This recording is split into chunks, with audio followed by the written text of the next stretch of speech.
2014 সালে ঢাকা-খুলনা মহাসড়কের পাশে গোপালগঞ্জের ঘোনাপাড়া এলাকায় 7.5 একর জায়গার উপর ডেন্টাল কলেজ ও হাসপাতালের নির্মাণ প্রকল্প হাতে নেয় সরকার।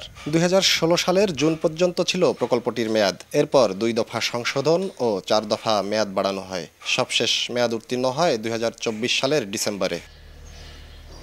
এদিকে 2023 সালে শিক্ষা কার্যক্রম শুরুর অনুমোদন পায় প্রতিষ্ঠানটি। 50 শয্যার পাশাপাশি ও মোট 50 জন শিক্ষার্থী এখানে ভর্তি হওয়ার সুযোগ পাবে। কিন্তু দীর্ঘ 11 বছরেও নির্মাণ শেষ না হওয়ায় ক্ষুব্ধ এলাকাবাসী। দ্রুত কাজ শেষ করার দাবি তাদের। বিল্ডিং উঠছে কিন্তু কোনো কিছু দেখি না। কাজ চলতেছে কিন্তু চালু হচ্ছে না। আমাকে এই জায়গায় যে স্থাপনা যা কিছু আছে এগুলো চালু হলে আমাকে সুন্দর হয়। আরেক দফা মেয়াদ বৃদ্ধি করে চলতি বছরেই নির্মাণ শেষ করার আশ্বাস কর্তৃপক্ষের। এখনো পর্যন্ত কিছু জমি অধিগ্রহণ সম্পূর্ণ হয়নি এবং বালু ভরাট সহ কিছু করোনা দিয়ে সবকিছু দিয়ে আমাদের কিছুটা সময় লেগেছে। মেয়াদ শেষ অবস্থায় আছে, মেয়াদ বৃদ্ধির প্রস্তাবনা বিবেচনাধীন আছে।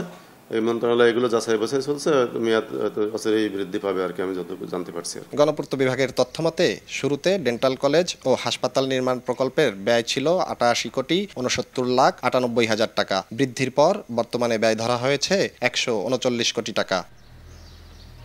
জয়ন্ত শিরালী, সময় সংবাদ, গোপালগঞ্জ।